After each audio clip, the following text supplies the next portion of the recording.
Hey, I'm Alex Radcliffe from Board Game Co., and this is Board Game Upgrades and Deluxifications. This is a monthly series I do on the channel where I look at a bunch of upgraded games, either with, inserts, coins, sleeves, or deluxe versions of games. In this case, we have some interesting things like coffee as well. We're going to go into it. As usual, links to everything down below, and this particular series is sponsored by Top Shelf Gamer. Top Shelf Gamer is a site where you can go ahead and get, well, any number of different upgrades for your games, from amazing metal coins, premium deluxified components, sleeves, inserts, all kinds of things for your games. I'll have links to things down below and you can check that out, but you also can go ahead and get a discount code for the next, I don't know, usually it's around 10 to 14 days or so. You can get a discount code off of Top Shelf Gamer so you can get whatever you need from them while saving money. Please note, I do get a that is a referral link, so I do get benefited when you use that link to buy anything, but it helps out the show.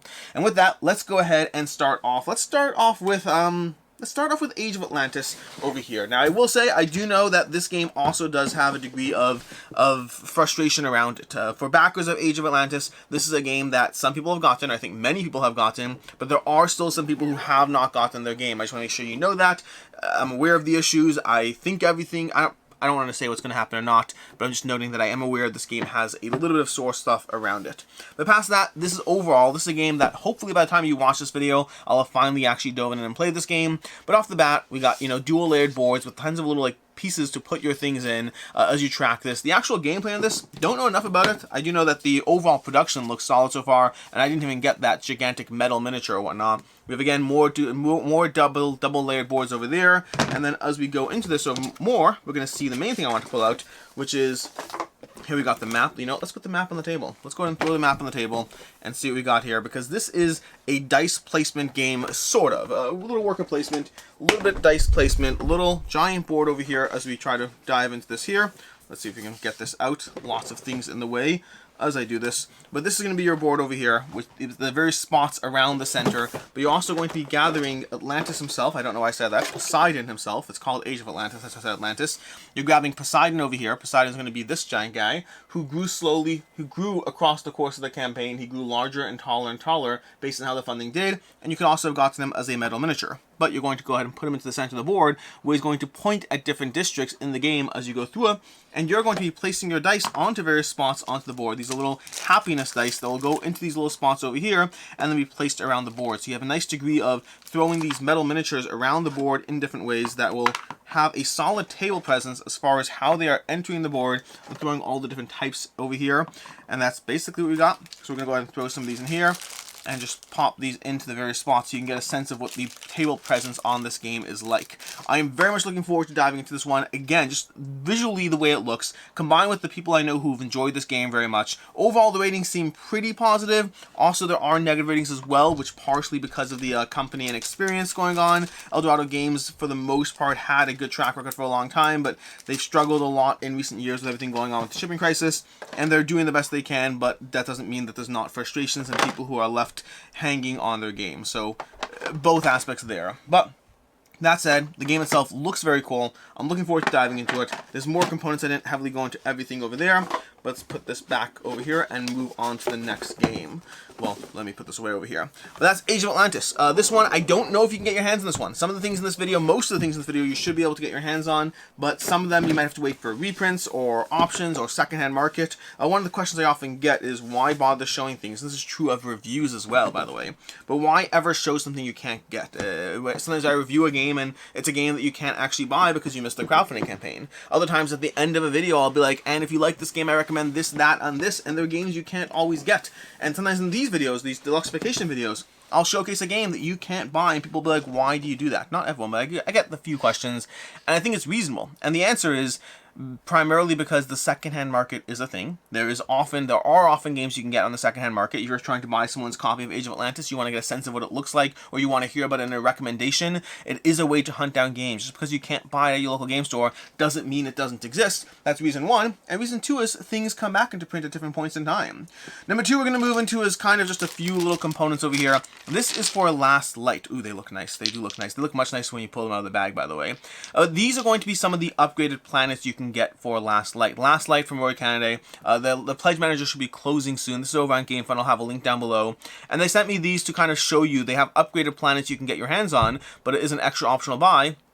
And they sent me these two so that you can see what the final production looks like. And I want to say final, it might be like close to final, but these should give you a sense of the types of planet upgrades you can buy if you are getting your hands on Last Light. So let's go ahead and show you these, starting off with the smallest planet over here. That's going to be, let's see if we can focus. There we go. That's going to be the planet over here. You can see that little hole for the stick that's going to go on. And this is what one of the upgraded planets look like in the game. Now, in Last Light, what you're doing is you're going to have these planets, and the hodgepodge of colors determines the planet that you have. They look very nice. Look at this. Look at the colors on this. But so, for instance, this is going to be a green, yellow, and blue planet. And this is where it's interesting because it might also be a black planet. There's just enough black in there that it might be a black planet too. I'm not actually confident, but the nice thing is they give you the visual reference over here in the production over here, so you can kind of get a sense of what it looks like. But then additionally, they're going to have bases around the planets, so it tells you officially what colors they are in case there's any wonder. Like this might be a, yellow, and I don't even know the colors, I can't remember the colors in the game, but this is like obviously got yellow and red, or orange and red, so probably those colors. But again, the base is going to show you any color type, so there won't be any questions at all as you play through it. And then lastly, we have this one over here, which is just a little bit of everything going on. We got blue, we got red, we got green, we got yellow. I don't think black, but I'm not sure, confident. But overall, that's what these color swirls are going to look like as they go onto your board, onto a little stick, and then they're floating around the planet. So if you are interested in Last Light, first of all, if you didn't back Last Light, you can check out the tons of coverage. One of the things that's interesting about Last Light is when you look at content creators who... There's a caveat. So when you look at videos of people who are talking about their games that they're excited for, myself included, Last Light seems to be making a ton of people's lists in terms of people who are like, I'm excited for this game coming in 2023. Last Light is on a lot of content creators' lists. Now the caveat you should take into account is Last Light is designed by Carnegie, who is obviously from the Dice Tower, and so to a certain extent there obviously are relationships and friendships at play, which might affect how high. I don't in any way think that it affects people being excited about it or not, but it might affect their front of mind aspect of, oh, that's right, Last Light, I'm excited about that. But to me, Last Light is an excellent game. People who have played at conventions, whether you know Roy, whether you don't know Roy, if you had an opportunity to try the game, it is a 4X experience that really delivers as far as just being it plays in an hour every single time. I played the game at 7 players and it played in like 70 minutes, I think it was. It's just insane as far as a 4X game. Obviously very abstracted, but it's simultaneous play as far as just playing cards, pulling cards back, timing everything so you can get to 20 light first. These planets are just upgraded planets, so if you want to go ahead and check out the game, whether you back the game and you want to look at the planets, these are here. Or if you didn't back the game and you want to check out the game, you can check it out. For me personally, it's worth noting because you could get the 5 to 8 player expansion. I would say that for me, I haven't played at 5 or 6. 7 I thought was a bit too much. It wouldn't be my go-to as a 7-player game. Versus at 4 players, I played at 2, 3, and 4, and 2, 3, and 4 are all excellent. 5 and 6 I haven't played, so I don't know. Like, I have the 5 to 8 player expansion coming, and I'm happy with that because I think I would play it at 5 and 6, or at least 5, but ultimately I don't know until I play. Now, this is a cut to Alex from the future, who was supposed to have this in time for the last video, but unfortunately did not, but it arrived last minute, so we're going to go ahead and dive into this one. And this specifically is Pop-Up Dungeon. That's right there. That kind of just happened on camera. I'll do it from the top shot as well so you can see it. But this is Pop-Up Dungeon. You can see it over there. This is basically a little summoning pentagram situation going on. But this is currently on Kickstarter. You can go ahead and check this out on Kickstarter. They have a bunch of these sets right now. These are basically terrain for your D&D adventures that folds down nicely. It's something that we've actually done before. We've covered this in the past with a different system from Everything Epic Gaming that I don't remember what it's called, but I've covered one of those in the past. This one, and it's modular too. So we have this over here, but then we have these. So we can go ahead and take this and insert it just into your little folds over here. And then boom, you now have it here. Now you can't close this and this because one of these folds one way, one folds the other, but you can see how we now have a little situation there, or perhaps we have a modular campfire situation. You can orient it how you want, you can put it in the folds, but the idea of this is exactly what you would think the idea of this is. It gives you a starting baseline of just terrain that you can utilize as you want in your D&D adventures. You can buy the terrain sets you want, and then you can go ahead and have something that doesn't give you the same weight or just presence as physical terrain, but it gives you something that stores nicely. Again, I love doing that. It's so much fun. It's a pop-up book in an adventure. Now, I'm not a D&D player or any form of role-playing, so I don't know how useful something of this size and scope is, how many different sets you'd have to have, what constitutes something that would work for you or not. All I know is it's cool, and if this is something that you're interested in, well, I'll have a link down below, just like everything else. And with that, we're going to move on to the next one, which is going to be Too Many Bones. Too Many Bones coffee and Too Many Bones mug over here. This is basically, so a few things going on. First of all, I got this Too Many Bones mug recently, and this I love. The sheer size of this thing, this has become my water mug in general. The Stay Hydrated Alex mug, because there's like, I don't know the official size in this, but it feels like it's like maybe 24 ounces, maybe more, I don't know. It's a nice large mug, which keeps me hydrated and put on my desk, whether it's seltzer, whether it's water. I love the heft of it. I love the design of it. It's just become my go-to mug to, you know, again, to keep me going as far as making sure I'm drinking as much water as I need to drink throughout the day. But then more importantly, obviously more importantly, we have coffee. Now, I've had Too Many Bones coffee before, and I'm actually not talking about this coffee right now because, well, we'll explain. But I've had this coffee in the past, this particular brand, and it's totally fine. I like it. It's good. It's fine. I'm not saying it's amazing. I'm saying it's a good coffee, which is the best testimonial you could possibly expect for coffee. What I am saying is I recently had their caramel nutty roast over here. I think it's called caramel nutty. I think that's what the flavor profile or whatever it is. It's blown my mind. Their caramel nutty roast may be the only coffee I have going forward. I don't know if that's true or not, but it's absolutely blown my mind as far as how good their caramel nutty coffee is. As someone who has had a lot of coffee over the years in a lot of different ways, it's very rare that I actually have a coffee. I usually have coffees that are good in different types. I have that blend, and they're all good. They slight differences to them. To me, the creamer I throw in on it usually makes more of a difference than anything related to the coffee. And then once in a while, I have coffee that's just straight up bad. Like, I'll have coffee like, oh, that's not a good brand. I will not have that. It is rare that I have a coffee so good that I'm like, I want that coffee. And their caramel nutty roast, which I've had for the first time this past month, has been insanely good. I have not gone back to other coffee because usually I have a bag, I pour it into my grinder, and I go through that coffee until I'm done, then I switch to the next bag. I'm going to be switching back to another coffee shortly because I'm almost done. I'll let you know how that experience goes in like a week in review or something, but I'm not looking forward to it. The smoothness of their caramel nutty and the flavor profile and everything, I know it's just coffee, but I really like it. I highly recommend giving it a shot, checking it out if you like that. I personally have it as a latte, so I have my Referral latte maker or whatever it is. I have my caramel nutty thing. I usually use a fairly vanilla creamer to make sure that I have the taste not being mixed up from different sources. But their caramel nutty roast is insanely good. That's going to be Bones Coffee, just in case you wanted something else there. Then from there, we're going to go ahead and give you some coins over here. These are going to be some metal coins from Top Shelf Gamer. I have a bunch of these for different games. Sometimes I have them in the games themselves, other times I don't. Like these I don't yet have in the game. But these are going to be Egyptian coins. So we have over here a handful of coins, and usually with Top Shelf Gamer coins, usually their coins are insanely good as far as the production, the heft, the designs, and that holds true for these coins as well. So let's go ahead and show you a few of these over here.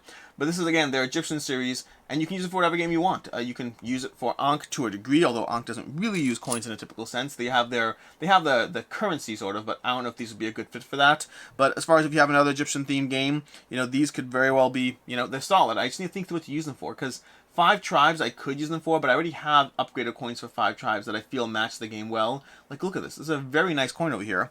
I don't know. Kemet doesn't really use coins.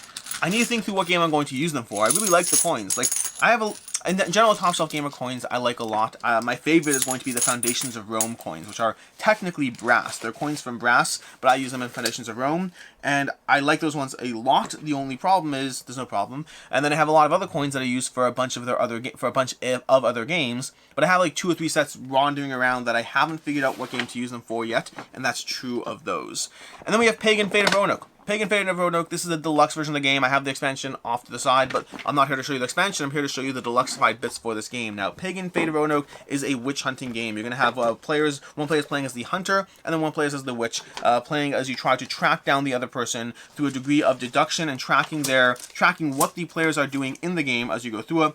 I like the game a lot. I've had a chance to play it recently again, and it just holds up. It is a fun game of trying to outwit and outmaneuver your opponent. It has this fun little hunter coin over here, which is not what I came to show you, but also pretty solid. I like the raisedness, the witch, the hunter. This could be a turn, whose turn it is, I guess. I don't know. But either way, what I am here to show you are the upgrades from the cardboard chits over here, because if you've played this game, if you've seen this game, I can't show you what it's upgrading, unfortunately. I wish I could, but we have these over here, which are just, why do I have those there? Oh, these are in the bag. Okay, got it. So we have these over here as far as just upgraded bits for the game. These replace cardboard bits, basically giving the various tracking, the clue tokens, and I can't remember what they're called, but these are the hunter's tokens that you're going to have over here that you're using to try to track down the witch over here, slowly put clues and markers on them. Then you have the witch tokens over here in this bag, which again is going to be just a bunch of tokens. And again, I don't remember what they're called, but you're using these tokens, the corruption or something. I don't remember what they are, but you have different tokens. I remember how the tokens work. I just don't remember what they're called in the game. But over here, you're going to have these, again, upgraded from the cardboard bits, and they just feel much nicer. But then also, your pawns as well are upgraded. Rather than having, I think, his little circle discs. Again, I got rid of them, so I don't really know. But rather than having little circle discs, you have these over here, as far as their upgraded pawns that you're going to be using to place down on the board, because this is effectively a worker placement game. You're placing down your workers on the board, and you're trying to out-block or outwit and outmaneuver your opponent. And then lastly, by the way, this is for the expansion, so these are expansion upgrades, but same idea. We just have skulls going on. These are actually less cool. I like them, they're fine, but they're a little too yellow, although I don't know if it's a color thing. If they were white, I don't think I'd feel better. Maybe if they're black with like white designs in them, that could work actually, that would work. If they're black with like white outlines around the holes, I don't know. There's things you can do. But either way, I just want to show you that if this is a game that you have gotten or not, those will probably look pretty cool. And they may, I don't know if they're coming back to crowdfunding. I don't know what their game plan is right now.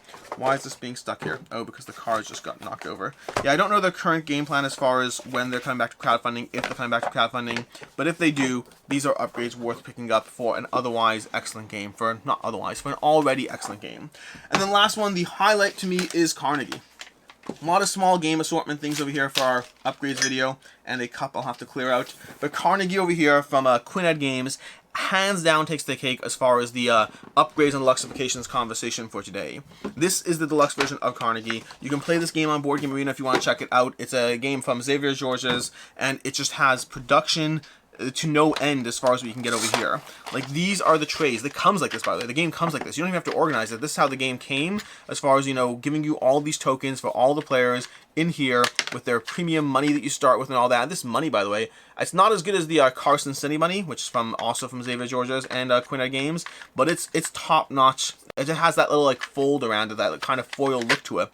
But this is going to give you the individual player trays that you have. But then also, once we keep going deeper and deeper into the box, the goodies don't stop there, because we have our player boards, which is nothing special here, just player boards. We have our board, and then we have more things over here as far as how nicely everything is stored.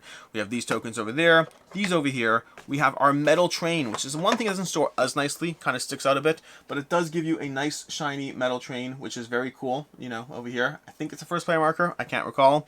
We're going to toss that back in here. Put these tokens on top again, and these back on there. But then also, over here we have, let's actually take this out so we can grab this. We have our buildings tray. So you're going to have the buildings tray that you're going to be taking buildings from across the course of the game. And then you have your reserve of other buildings as well as your money reserve. So again, we have our money, beautiful deluxe money over here. Again, I almost wish it were money, but metal money, but it looks so cool and shiny as it is that I have no real complaints there. And then we have, again, we have our sleeves over here too, but then our cards and more reserve buildings, because one of the things about this game is you can swap in buildings in the game to give you a different experience as you try to figure out how to best upgrade and build out your how to optimize around the game engine. But that's basically what we have over here as far as this. This is how the game comes. This is everything over here.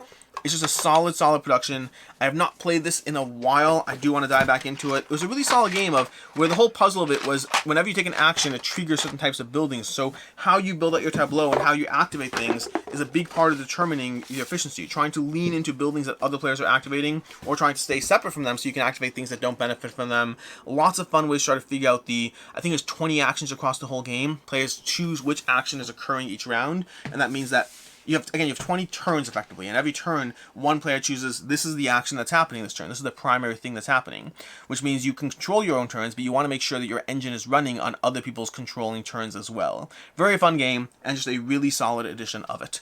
And that's your board games upgrades and deluxifications videos for today. We have Age of Atlantis, Carnegie, Pagan, Fate of Roanoke, some Egyptian coins, some coffee, a mug, and then those planets for Last Light over here. Until next time, I'm Alex Radcliffe from Board Game Co. I'll have links to everything down below, and as always, I hope you have a good one.